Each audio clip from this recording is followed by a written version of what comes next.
तो आज जो दिवस है आज का बहुत पवित्र है, श्रीवास पंडित के आविर्भाव का दिवस है। तो आप लोग यहाँ देख रहे हैं पंच तत्व, 5 व्यक्ति हैं। तो भगवान जो है इस अवतार में ये पंच तत्व के रूप में प्रकट होते हैं। तो पंच तत्व में जो सबसे पहले तत्व हैं वो कौन है? चैतन्य महाप्रभु जो पीला वस्त्र धारण किए हैं।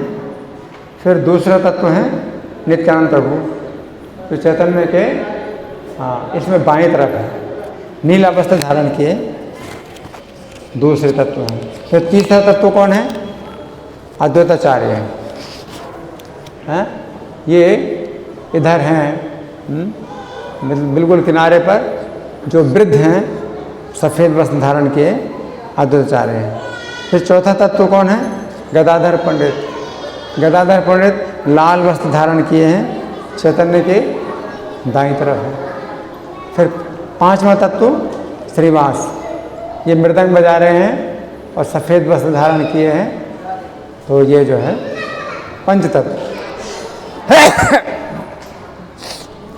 तो भगवान चैतन्य हैं, वो स्वयं श्री कृष्ण चैतन्य के रूप में प्रकट हुए। जो नित्यानंद हैं वो बलराम जी हैं, नित्यानंद के रूप में प्रकट हुए। तीसरे अद्वैताचार्य हैं, ये महाविष्णु ही अद्वैताचार्य के रूप में प्रकट हुए। और चौथे गदाधर पंडित हैं, राधा रानी स्वयं गदाधर पंडित के रूप में प्रकट हुई। और 5वें श्रीवास पंडित हैं, ये नारद जी हैं जो स्वयं श्रीवास पंडित के रूप में प्रकट हुए हैं। तो श्रीवास पंडित चैतन्य महाप्रभु के पिता के समान हैं। उनकी मित्रता जगन्नाथ मिश्र के साथ थी। बच्चे शोर नहीं करेंगे, बच्चों को बिल्कुल बाहर, जो शोर कर रहे हैं बच्चों को बाहर करिए। और आपस में कोई बातें नहीं, सामने कोई खड़ा नहीं रहेगा, सामने कोई खड़ा नहीं रहेगा, कोई बातें नहीं करेगा। बच्चों को बाहर कर दीजिए जो शोर कर रहे हैं। तो मैं क्या बता रहा था, पिता के समान थे श्रीवास पंडित। हाँ, पिता के साथ दोस्ती थी। तो श्रीवास पंडित चूँकि चैतन्य के पिता के समान थे, इसलिए बहुत लिहाज करते थे।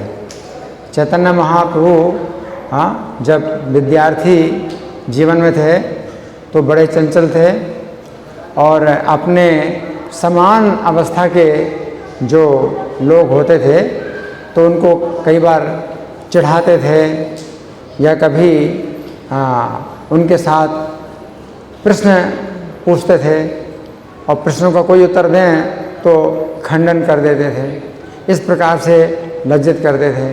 तो चैतन्य महाप्रभु का जो है बड़ा चंचल स्वभाव था।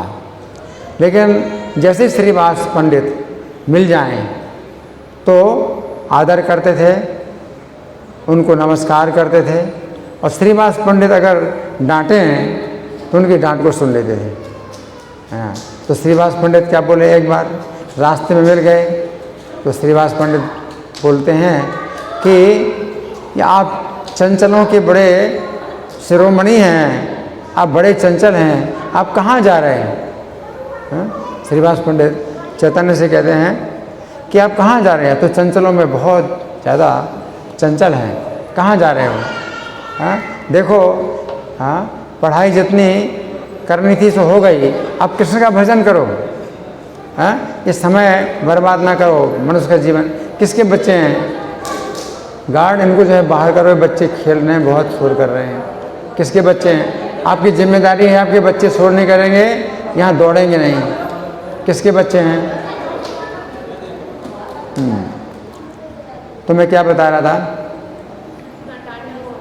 हाँ, तो भगवान जो है डांट खाते हैं और ये शिक्षा देते हैं कि अपने से जो ज़्यादा सम्मानित हैं तो उनके साथ में चंचलता नहीं करना और उनके साथ में विवाद नहीं करना। तो भगवान चैतन्य जो है श्रीवास से कहते हैं कि हाँ पंडित जी, आपकी कृपा से जो है निश्चित रूप से कृष्ण की भक्ति होगी। भगवान ऐसे कहते हैं, आपकी कृपा से निश्चित रूप से कृष्ण की भक्ति होगी। इस प्रकार से श्रीवास को जो है आश्वासन देते हैं। लेकिन जब गया की यात्रा में जाते हैं तो चैतन्य महाप्रभु नहीं कहलाते, उस समय निमाई पंडित कहलाते हैं, या निमाई पंडित कहलाते हैं, या फिर दूसरा नाम क्या था, विश्वम्भर, विश्वम्भर कहलाते हैं। निमाई पंडित या विश्वम्भर, ये दो नाम इनके हैं। तो जिस समय गया की यात्रा में जाते हैं उस समय ये शिक्षक हो चुके थे और इनके साथ में बहुत से विद्यार्थी भी रहते थे। लेकिन अपने विद्यार्थियों के साथ भी अपने बराबर व्यवहार करते थे और विद्यार्थियों को भी जो है अपना ही संगी मानते थे। तो हंसना भी और साथ साथ जो है बातें करना, ये जो है निमाई पंडित का इस प्रकार का स्वभाव था। तो जब गया की यात्रा में गए तो अपने साथ में विद्यार्थियों को लेके गए और वहाँ ईश्वरपुरी से मिलन हुआ और ईश्वरपुरी से जो है इन्होंने मंत्र दीक्षा प्राप्त की। और फिर भगवान ने ये सिखाया कि जब हमें दीक्षा प्राप्त होती है तो दीक्षा काले शिष्य करे आत्मसमर्पण। तो दीक्षा काल में शिष्य जो है आत्मसमर्पण करता है। तो निमाई पंडित ने जो है जब ईश्वरपुरी से दीक्षा प्राप्त की तो पूर्ण रूप से आत्मसमर्पण कर दिया और उसी समय इनको श्री कृष्ण के प्रति जो है असीमित जो प्रेम है और भाव दशा है वो प्राप्त हो गई। और अब गया की यात्रा से जब आए नवद्वीप में तो पूरे नवद्वीप में खबर फैल गई कि निमाई पंडित गया की यात्रा से आ गए। अब गया की यात्रा से आ गए तो बिल्कुल बदल गए। अब शास्त्रार्थ नहीं करते किसी से, किसी को भी तंग नहीं करते हैं, चंचलता नहीं करते हैं और केवल हा कृष्ण कह करके रोते हैं, मूर्छित हो जाते हैं। तो अब घर में माता सची हैं और विष्णुप्रिया इनकी पत्नी हैं और तो कोई नहीं है घर में। जगन्नाथ मिश्र का जो है परलोक गमन हो गया और जो बड़े भाई विश्वरूप, उनसे भी पहले, पिता के परलोक गमन से भी पहले विश्वरूप ने संन्यास ले लिया था। तो घर में केवल 3 लोग हैं, निमाई पंडित हैं और उनकी पत्नी विष्णुप्रिया हैं और माता सची हैं। अब निमाई पंडित जो है घर में रहते हैं लेकिन कृष्ण कहाँ इस प्रकार से रो करके व्याकुल होते हैं और बेहोश हो जाते हैं। तो माता सची जो है बड़ी चिंतित रहती हैं और माता सची समझ नहीं पाते हैं कि मेरे पुत्र को क्या हो गया और बड़ी चिंता करते हैं कि मेरे पुत्र को कुछ हो न जाए, क्योंकि उनके 8 कन्याएं पहले ही दिवंगत हो चुकी थी। 9वें विश्वरूप थे तो वो संन्यास लेके चले गए और 10वें जो है विश्वम्भर हैं घर में, केवल घर में एक ही पुत्र है। और अब इसको क्या हो गया तो गोविंद से जो है बहुत प्रार्थना करती हैं कि मेरे पुत्र की रक्षा करो। माता सची भी नहीं जानती कि मेरा पुत्र ही गोविंद है साक्षात। तो इस प्रकार से बड़ी चिंतित होती हैं। और नवद्वीप में बहुत से जो मायावादी लोग हैं तो वे भक्ति को समझ नहीं पाते। तो श्री चैतन्य में तो वो भक्ति का भाव उमड़ता था। तो जितने लोग हैं उतनी बातें करते थे। कोई कहता है कि इनको जो है गैस जो है पेट में जो वायु है उसका प्रकोप हुआ है और वो दिमाग में चढ़ गई है।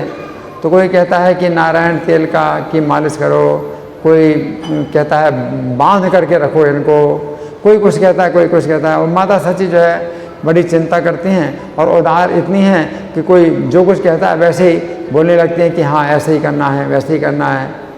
तो माता सची ने एक बार श्रीवास पंडित को बुलाया कि वो जो है देखें और वो बताएं कि मेरे पुत्र को क्या हो गया।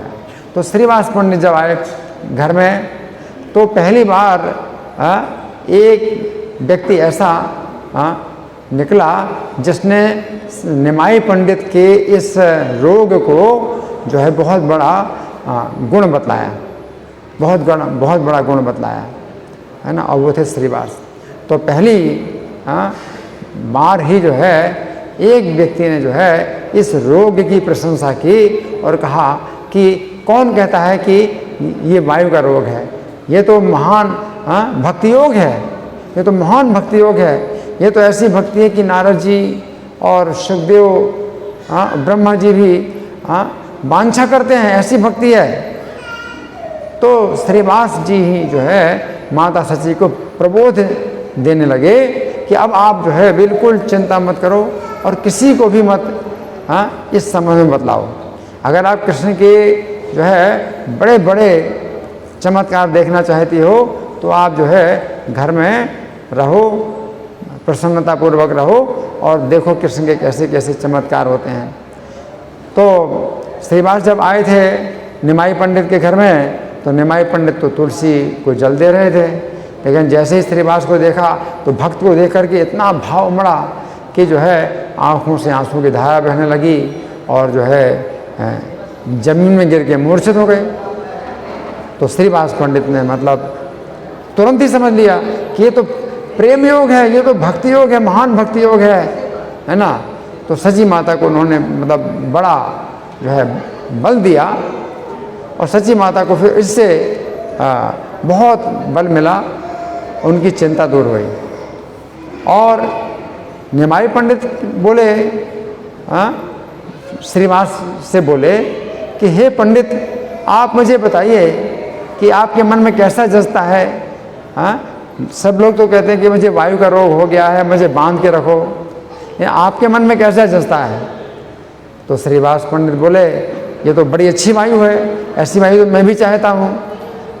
तो बाहरी लोग जो है जो को चाहें वैसा कहें, लेकिन अब हम लोग तो जो है एक स्थान में बैठ कर के कीर्तन करेंगे।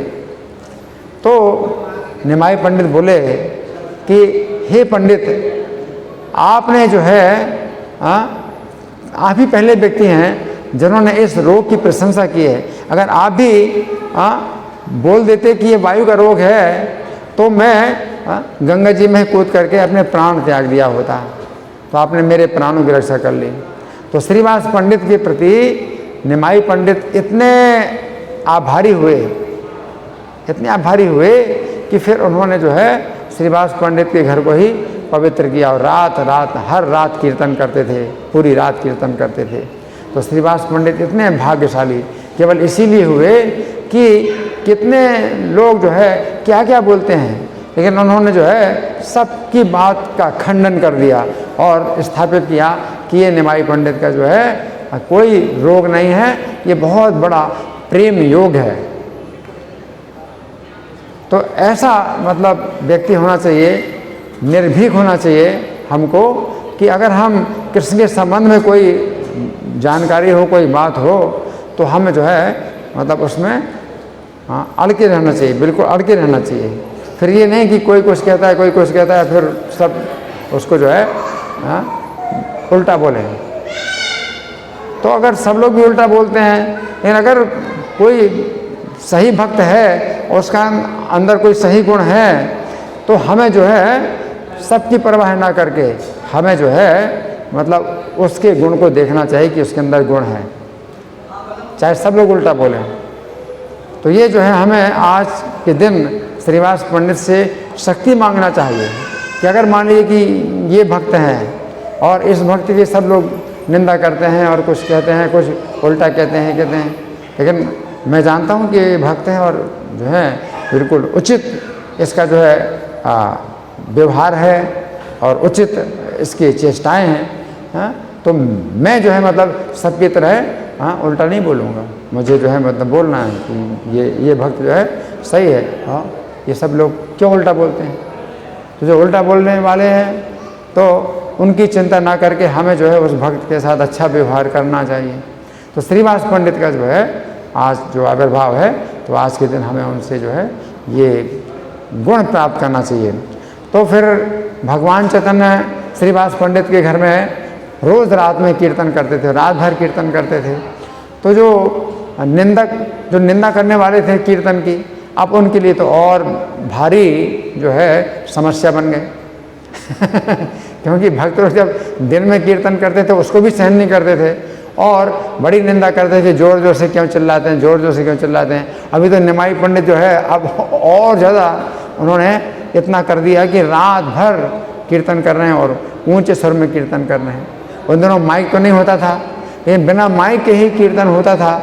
और श्रीवास का जो आंगन है वो खुला था, ऊपर से खुला था, लेकिन चारों तरफ से दीवार थी, कोई अंदर नहीं आ सकता था। लेकिन आवाज़ तो जाती थी, तो आवाज़ तो पूरे जो है नवद्वीप में जाती थी कीर्तन की।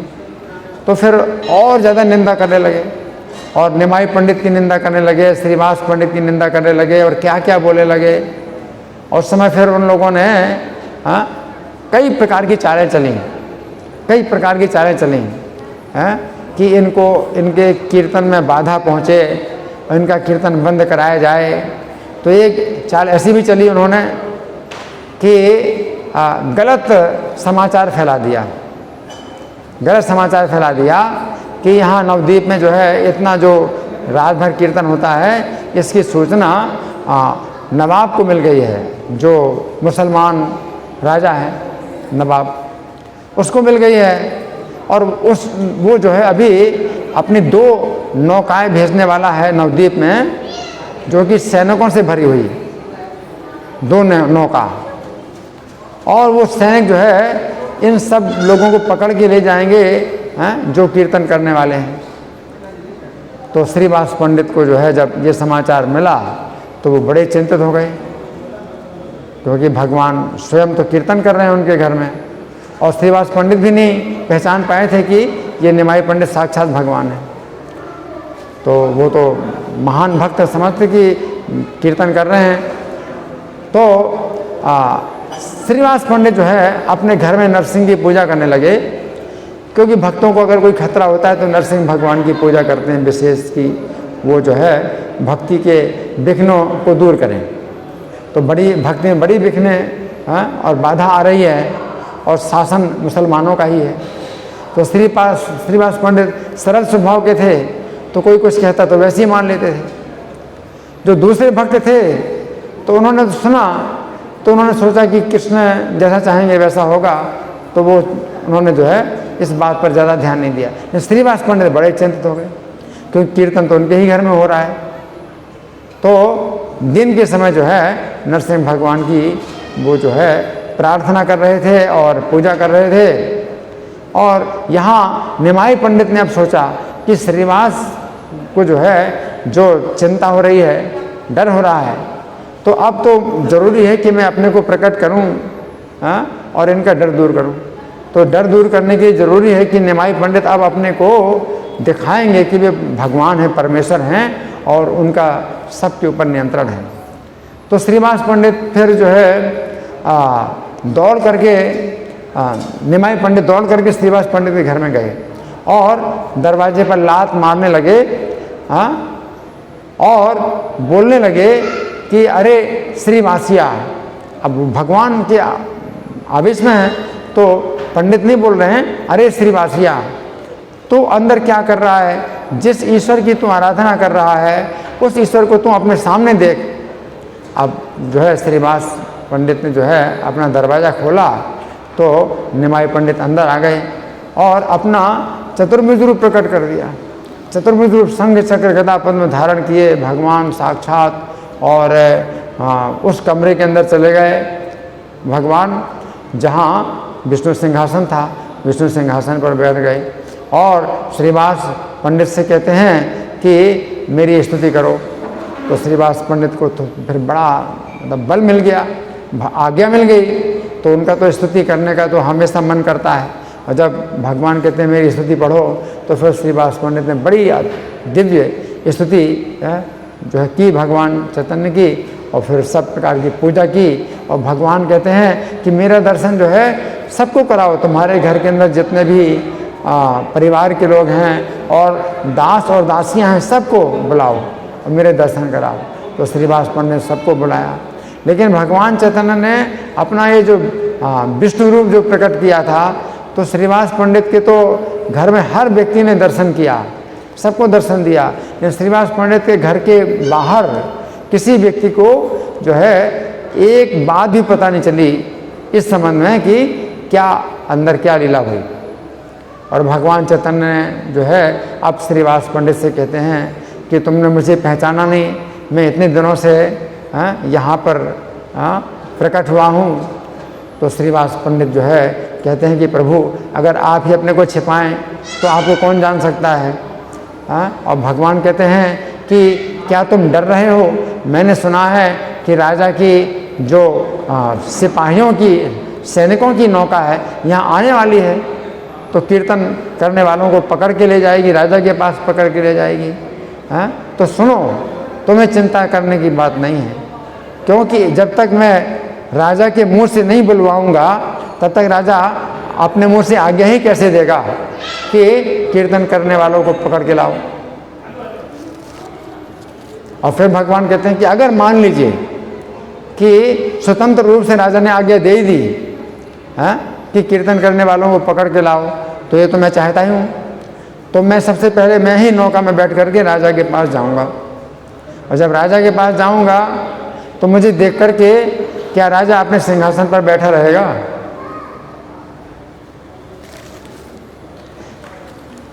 क्या मैं उसको सिंहासन से नीचे नहीं गिरा सकूंगा?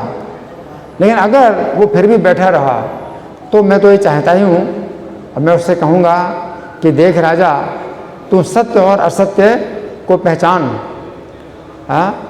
तेरे महल में जितने मुल्ला और मौलवी हैं उनको बुला ले, और तेरे महल में रहने वाले जितने पशु और पक्षी हैं, हाथी घोड़े, उन सबको बुला ले।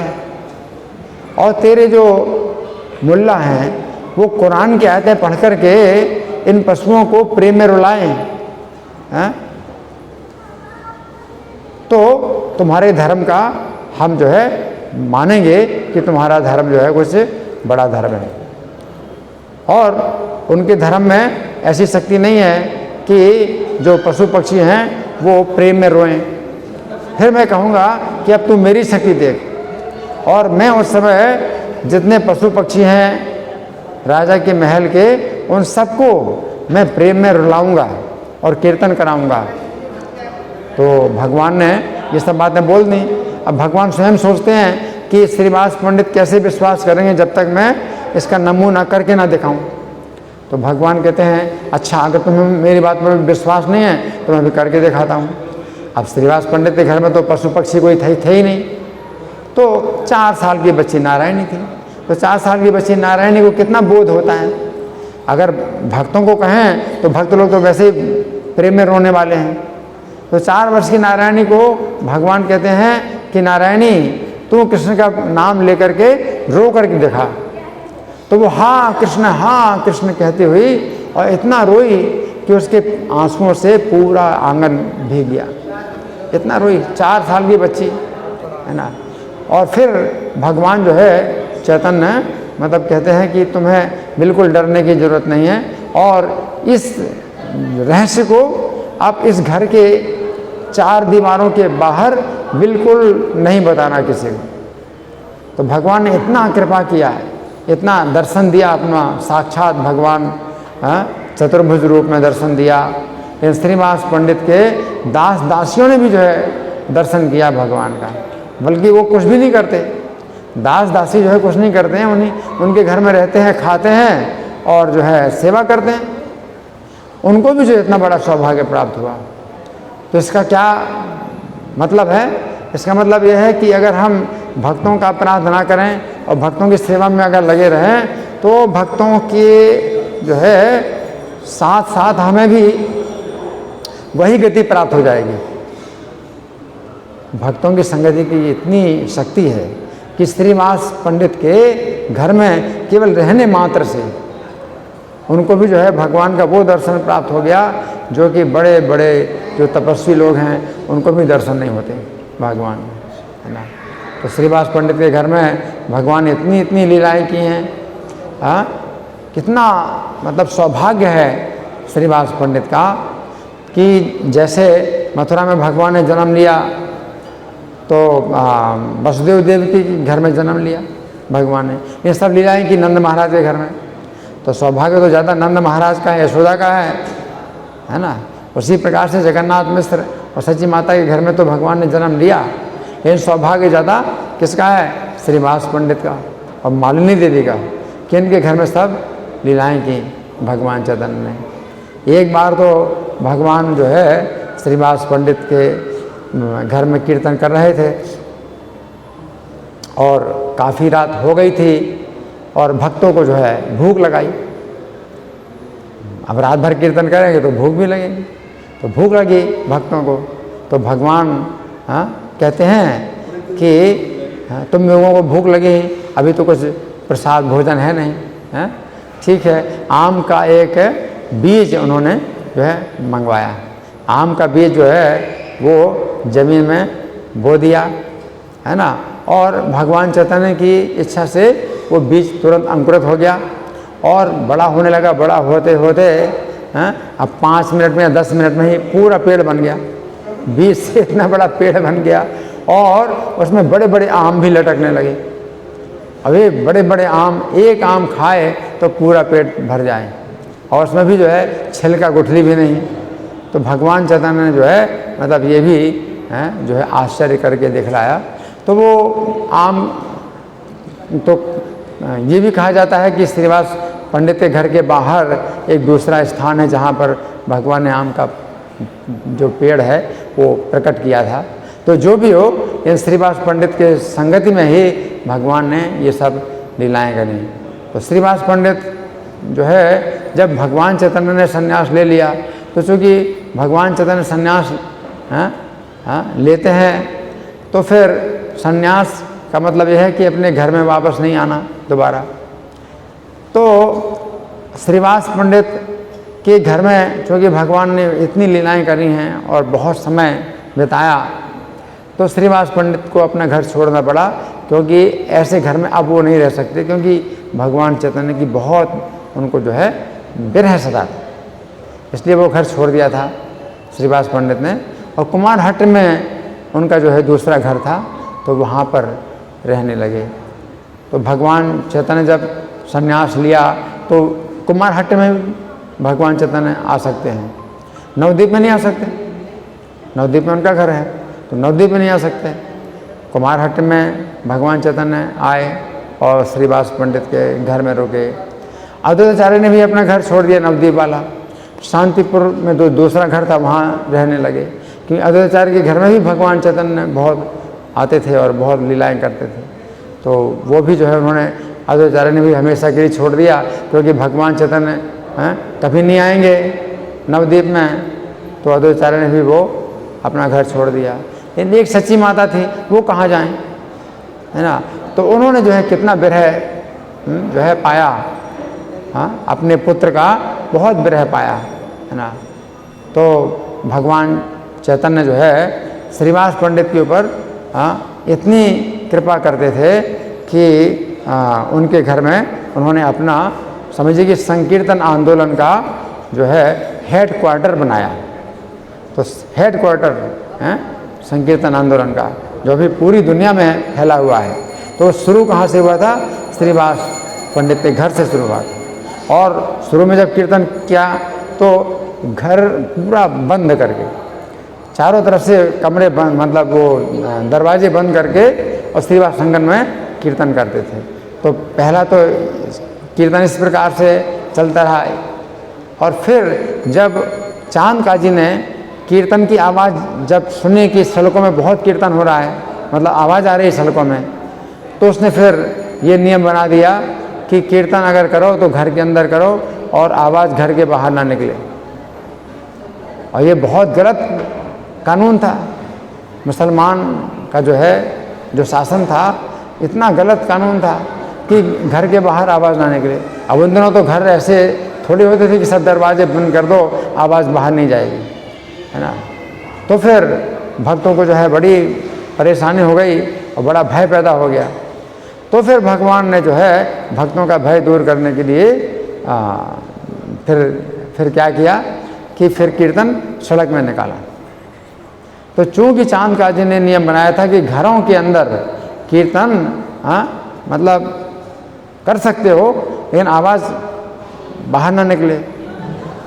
तो फिर इस कारण से, नहीं तो भगवान ने शुरू किया था तो घर घर में कीर्तन हो रहा था, घर घर में कीर्तन हो रहा था, है ना, लेकिन सड़कों में नहीं हो रहा था। लेकिन जब चांद का दिन ने नियम बनाया कि घर के अंदर कीर्तन अगर होता है तो घर के बाहर आवाज़ नहीं निकलना चाहिए, सड़क में, तो भगवान ने कहा हम सड़क में कीर्तन करेंगे। अब घर में नहीं कीर्तन, सड़क में ही कीर्तन करेंगे और देखता हूँ कौन मना करता है मुझे। तो वो जो नगर कीर्तन है वो इसी कारण से मतलब भगवान ने शुरू किया कि उसने कहा था घर में कीर्तन करो तो इतनी धीरे धीरे करो कि बाहर ना निकले। भगवान ने कहा हमें बाहर ही कीर्तन करेंगे। अब घर के अंदर जो कीर्तन करना है वो करेंगे ही, बाहर भी कीर्तन करेंगे। तो भगवान ने जो है बाहर कीर्तन किया। तो ये उस कारण से कि मुसलमानों के शासन में जो कीर्तन को इस तरह से अगर ये लगाते हैं प्रतिबंध, तो हम जो है उसको और ज़्यादा फैलाएंगे। तो भगवान चैतन्य इस प्रकार से और अधिक कीर्तन फैलाया। तो श्रीवास पंडित का आज आविर्भाव दिवस है, तो हम जो है प्रार्थना करते हैं कि हमें ऐसी कृपा दें ताकि हम भी जो है उनकी सेवा में, भगवान की सेवा में और कीर्तन आंदोलन की सेवा में हम भी लग सकें। श्री श्रीवास पंडित आविर्भाव तिथि महामहोत्सव की जय। श्रील प्रभुपाद की जय।